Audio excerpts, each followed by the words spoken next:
right, awesome. So our first storyteller is Heather Rose Cates. And Heather Rose performed on our stage at Fieldwork Fails, which is a scientific storytelling event that happens at the Florida Museum of Natural History. Yes, and we've never had one of our scientists from one of those shows tell a story at Story Summit. This is kind of a first-time thing. And so obviously Heather Rose is a scientist, but also a phenomenal storyteller with a ton of humor. And one thing that's great about that show is that we don't require them to talk about data or research or use a PowerPoint. They just get to be themselves first as a human being. So we wanted to have a feel for that tonight, and so we invited Heather Rose. Here she is.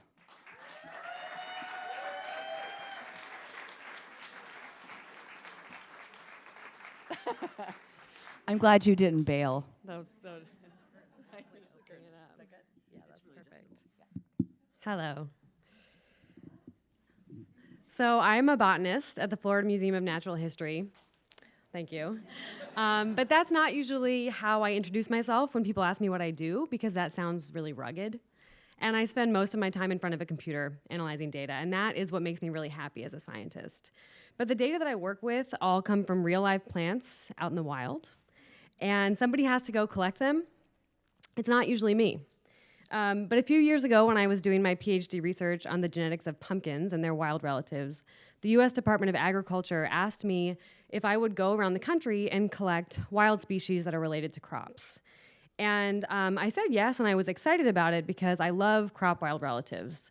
To me, seeing them is kind of like looking through high school yearbook photos of celebrities. Like they're so close, yet so far from the stars that they will become.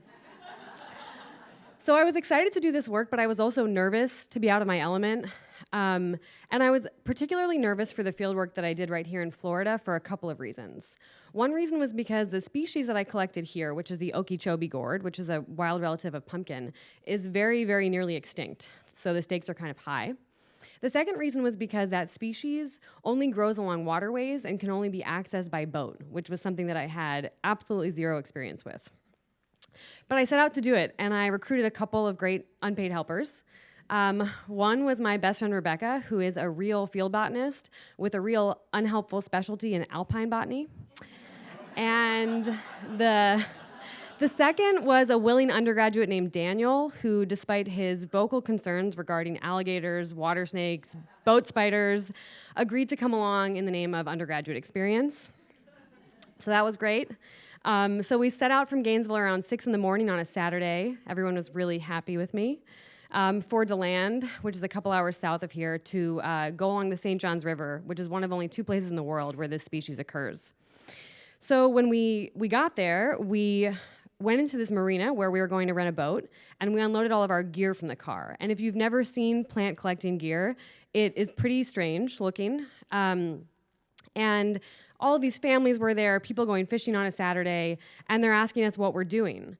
And we've got like 6-foot pole pruners and plant presses and buckets of silica gel.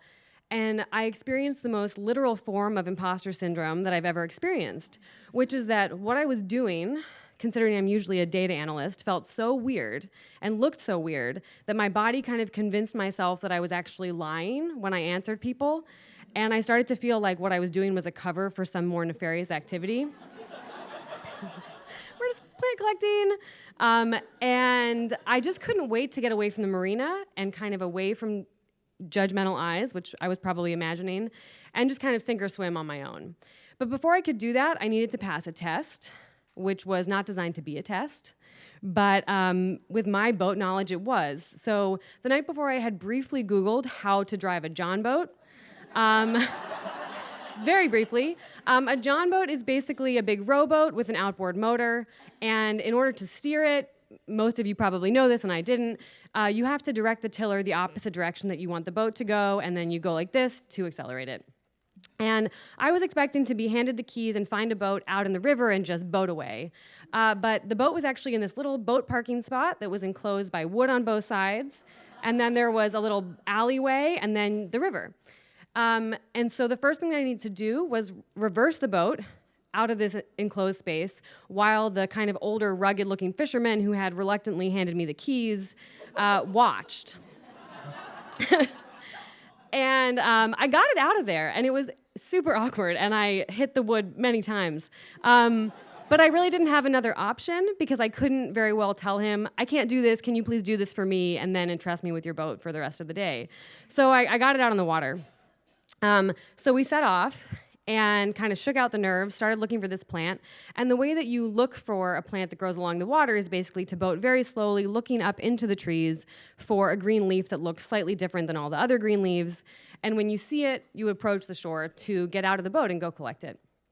And the first time I did this, I approached the shore, there's this dense aquatic vegetation, and the motor of the boat just makes this horrible grinding noise as the propeller just decimates all of that vegetation, which was invasive, so I think it's okay.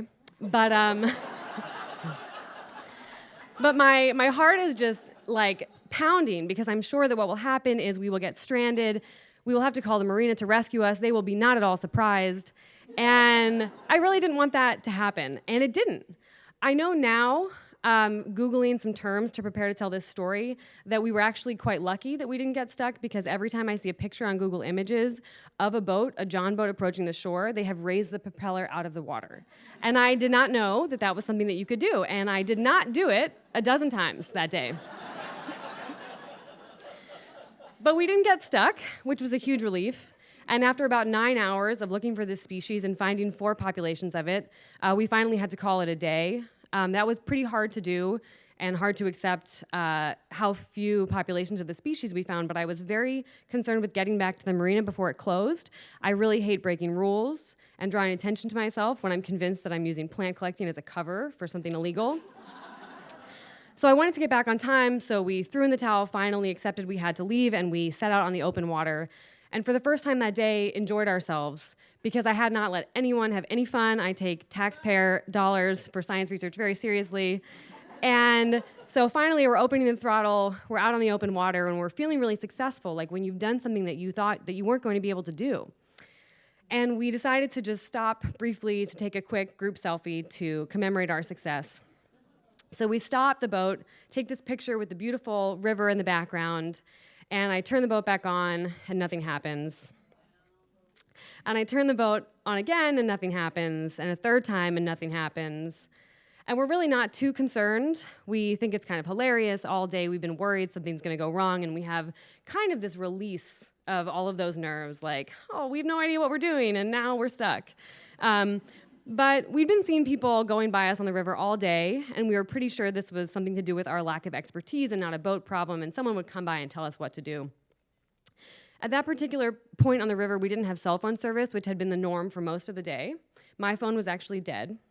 So we were just hanging out, kind of joking around with each other. I remember at some point, the undergraduate Daniel pointed out this orange emergency whistle that was attached to the keys, and Rebecca and I were giving him a hard time for being such a drama queen.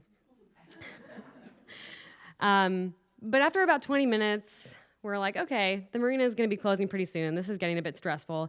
And a pontoon boat cruises into view with about a dozen people on it, listening to music. And so we wave our arms like this, like it's not one arm, but it's not a really big deal. And they don't notice us. So even though it's terribly embarrassing, I yell like, hey, like this, and they still don't see us. And then, much to my dismay, Rebecca stands up and says, we need help. I'm like, oh my God, but we do. But they don't see us, so we didn't have to be embarrassed. And eventually I blow the orange emergency whistle, which I'm convinced could be heard for miles and miles on the open water, but not by this boat. So they don't hear us, and after about 10 excruciating minutes of that, they cruise back out of view, and we're alone again. By this point, the marina has closed, and I'm pretty sure that what will happen is they will send out some sort of a search team, and it will be terribly embarrassing. But finally, miraculously, Rebecca gets cell phone service. And this is a huge relief, because as long as we're connected to the world, we'll figure this out. The only problem is my phone is dead, and my phone was the only phone with the marina's phone number in it. And even though we had cell phone service, we didn't have internet, so we couldn't look anything up. So we're still stressed out, and then Rebecca has this wonderful moment where she remembers that that morning on the drive to DeLand, she had called the marina from her phone while I was driving, so it's the last dial number in her phone. So she'll just call that number, and they'll tell us what to do. So to reenact this conversation, I will be Rebecca on the phone, and you can all be me and Daniel, waiting eagerly for the instructions that will tell us how to get ourselves unstuck. Hi, I'm trying to get back to the marina, and my boat is stuck. It is a John boat. It has a Yamaha motor. I did not know boats use jumper cables. We haven't seen any boats for a while, but I could just find them just to have them just in case, I guess. Okay, I'm not seeing them anywhere, but I'm a little bit confused. So I don't know where the jumper cables are, but don't you know where the jumper cables are? This is your boat. Okay, I have to go. Thank you for your help. Okay, bye. You guys, that was John at Renaissance Printing in Gainesville.